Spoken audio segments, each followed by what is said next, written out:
Hello అండి అందరికీ. మన గార్డెన్లో ఈ నాటు దోసకాయ తీగలైతే ఫుల్గా వచ్చేసాయండి.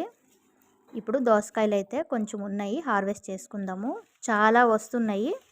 అయితే ఇది నేల మీద తీగ మొత్తం పాకేసింది కాబట్టి పందికొక్కులు అయితే తినేస్తున్నాయి.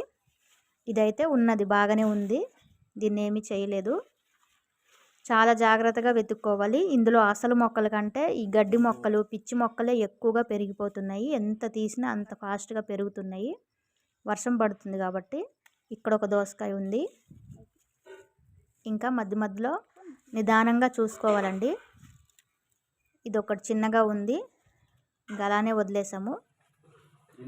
ఇక్కడ ఇది ఒకటి ఉందండి. ఆకుల మధ్యలో ఉండి కనబడవన్నమాట, కొద్దిగా టైం పడుతుంది వెతకడానికి.